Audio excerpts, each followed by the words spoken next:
Good morning students. നമ്മൾ എടുത്തുകൊണ്ടിരിക്കുന്ന പാഠഭാഗം ഏതാണ്? ബുദ്ധിമാനായ ന്യായാധിപൻ അല്ലേ? ആരുടെ കഥയാണ്? അന്റോണിയോയുടെ കഥയാണ്. അന്റാണിയുടെയും ബെസാനിയോയുടെയും കഥയാണ്. കഥയിൽ എന്താണ് പറഞ്ഞുകൊണ്ടിരിക്കുന്നത്? അന്റോണിയോ ഷൈലോക്കിൽ നിന്ന് കുറച്ച് പൈസ കടം മേടിക്കുന്നു. ആർക്കു വേണ്ടിയാണ് കടം മേടിച്ചത്? തന്റെ സുഹൃത്തായ ബെസാനിയോനെ കൊടുക്കാനാണ്. എത്ര രൂപയാണ് വാങ്ങിച്ചത്? 3000 രൂപയാണ് വാങ്ങിയത്. ഈ പൈസ അദ്ദേഹത്തിന് കൊടുക്കാൻ കഴിഞ്ഞില്ല എങ്കിൽ ഷൈലോ ഒരു കരാർ വ്യവസ്ഥ ഉണ്ടാക്കി. എന്തായിരുന്നു കരാറ്? ഓർക്കുന്നുണ്ടോ? പറഞ്ഞ പൈസ പറഞ്ഞ സമയത്ത് കൊടുക്കാൻ കഴിഞ്ഞില്ല എങ്കിൽ അന്റോണിയോയുടെ ശരീരത്തിൽ നിന്നും ഒരു റാത്തൽ മാംസം അറുത്തെടുക്കാൻ ഷൈലോക്കിന് അവകാശമുണ്ട്. അതായിരുന്നു വ്യവസ്ഥ. ആ വ്യവസ്ഥയ്ക്ക് ആര് സമ്മതിച്ചു? അന്റോണിയോ സമ്മതിച്ചു. അവിടെ സുഹൃത്തിനോടുള്ള സ്നേഹമാണ് പ്രാധാന്യമായിട്ടുണ്ടായിരുന്നത്. അദ്ദേഹം എന്താണ് വിചാരിച്ചത്? അദ്ദേഹത്തിന് ധാരാളം ചരക്ക് കപ്പലുകളുണ്ട്. ആ ചരക്ക് കപ്പലുകൾ വിറ്റ് പൈസയായിട്ട് വരുമ്പോൾ ഈ പൈസ ആർക്ക് കൊടുക്കാം? ഷൈലോക്കിനെ കൊടുക്കാം. പക്ഷെ അദ്ദേഹത്തിന്റെ കച്ചവടം നഷ്ടത്തിലാണ് പോകുന്നത്.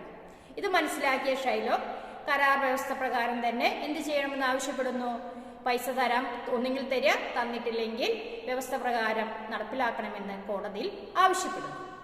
അങ്ങനെ രണ്ടുപേരും കൂടി അവിടെ എത്തിച്ചേർന്നു. കോടതിയിൽ എത്തി. വാദിയും പ്രതിയും കൂടി കോടതിയിൽ എത്തിച്ചേർന്നു. അപ്പോൾ അവിടെ ന്യായാധിപയായിട്ട് എത്തിയത് ആരായിരുന്നു? പോർഷ്യ. ആരാണ് പോർഷ്യ? ബെസാനിയോന്റെ സുഹൃത്താണ് പോർഷ്യ. അവൾ ബുദ്ധിമതിയാണ്. അവൾ എന്താണ് ആവശ്യപ്പെട്ടത്? കരാർ എഴുതിയത് ആവശ്യപ്പെടുന്നു. കരാർ ഷൈലോക്കിന്റെ കയ്യിലുണ്ട്. കരാർ എഴുതിയ വ്യവസ്ഥ, കരാറിലുണ്ടായിരുന്ന വ്യവസ്ഥ. കരാർ ആവശ്യപ്പെട്ടു. കരാർ വായിച്ചു നോക്കിയതിന് ശേഷം നിങ്ങൾ മാംസം അറുത്തെടുക്കുകയാണെങ്കിൽ തൂക്കാനായിട്ടുള്ള താസ് കൊണ്ടുവന്നിട്ടുണ്ടോ എന്ന് ചോദിക്കുന്നു. കൊണ്ടുവന്നിട്ടുണ്ട്. അന്റോണിയോയ്ക്ക് എന്തെങ്കിലും ഈ വ്യവസ്ഥയിൽ എന്തെങ്കിലും പറയാനായിട്ടുണ്ടോ എന്ന് ചോദിക്കുന്നു. അന്റോണിയോയ്ക്ക് ഒന്നും പറയാനില്ല. ഇത്രയും പറഞ്ഞുകൊണ്ടായിരുന്നു നമ്മൾ കഴിഞ്ഞ ക്ലാസ് നിർത്തിയത്. തുടർന്ന് നമുക്ക് വായിക്കാം. എല്ലാവരും ടെക്സ്റ്റ് ബുക്ക് എടുക്കും. Page number 30. ടെക്സ്റ്റ് ബുക്ക് എല്ലാവരും വായിച്ചല്ലോ. മാം തുടർന്ന് വായിക്കുമ്പോൾ ശ്രദ്ധിച്ചിരിക്കണം. പോർഷ്യ ഷൈലോക്കിനോട് കരാർ പത്രം ആവശ്യപ്പെട്ടു. അത് വായിച്ച ശേഷം പോർഷ്യ അടുത്ത നടപടിയിലേക്ക് നീങ്ങി. പോർഷ്യ: മാംസം തൂക്കാൻ ത്രാസുണ്ടോ? ഷൈലോ: ഉണ്ട്. പോർഷ്യ അന്റോണിയോടാണ് ചോദിക്കുന്നത്. ഹേ വ്യാപാരി, നിങ്ങൾക്ക് എന്തെങ്കിലും പറയാനുണ്ടോ? അന്റോണിയോ: ഇല്ല, ഞാൻ തയ്യാറെടുത്തു കഴിഞ്ഞു.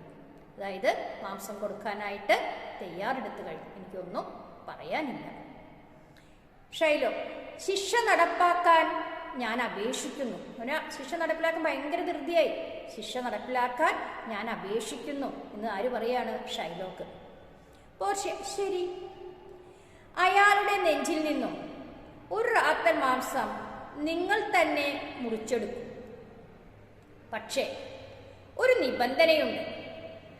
അത് മുറിച്ചെടുക്കുമ്പോൾ ഒരു തുള്ളി രക്തമെങ്കിലും വീണാൽ വെനീസിലെ നിയമമനുസരിച്ച് നിങ്ങളുടെ സകല വസ്തുക്കളും സർക്കാർ ഖജനാവിലേക്ക് കണ്ടുകെട്ടും.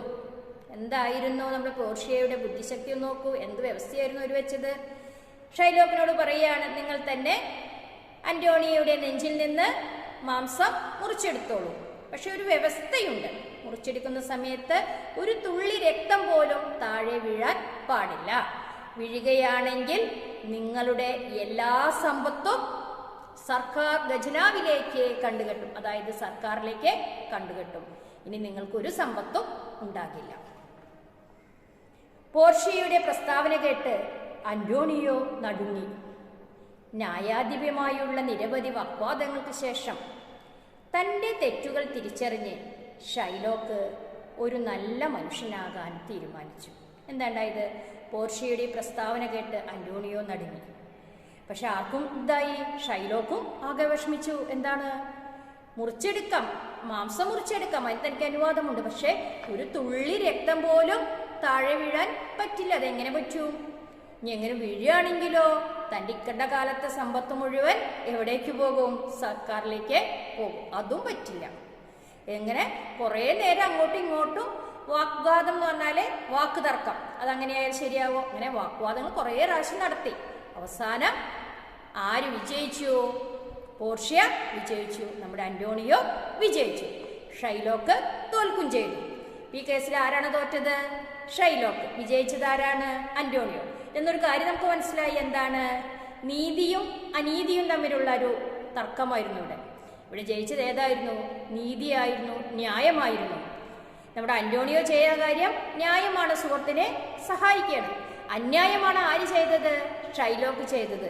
ഒരു അമിതമായ പൈസയോടുള്ള അമിതമായ കൊതിയാണ് അദ്ദേഹത്തിന് ഇങ്ങനെ ക്രൂരമായൊരു കാര്യം ചെയ്യാനായിട്ട് നിർബന്ധിപ്പിച്ചത്. ഇതിൽ നിന്ന് കിട്ടുന്ന നമുക്ക് സന്ദേശം എന്താണ്?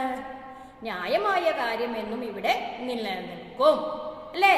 അന്യായമായതിന് നിലനിൽപ്പില്ല, അത് പെട്ടെന്ന് നശിക്കും എന്നൊരു സന്ദേശമാണ് നമുക്ക് ഈ പാഠഭാഗത്തു നിന്ന് മനസ്സിലായത്. അപ്പം എല്ലാവരും ടെക്സ്റ്റ് ബുക്ക് നന്നായി വായിക്കണം. ഒരു 5 പ്രാവശ്യമെങ്കിലും വായിക്കണം. നോട്ട്സ് എഴുതിയെടുക്കണം, ടെസ്റ്റ് പേപ്പർ എഴുതണം. നമ്മുടെ ക്ലാസ് ഇവിടെ അവസാനിക്കുകയാണ്. അടുത്തൊരു പാഠവുമായി അടുത്ത ക്ലാസ്സിൽ കാണാം. നന്ദി.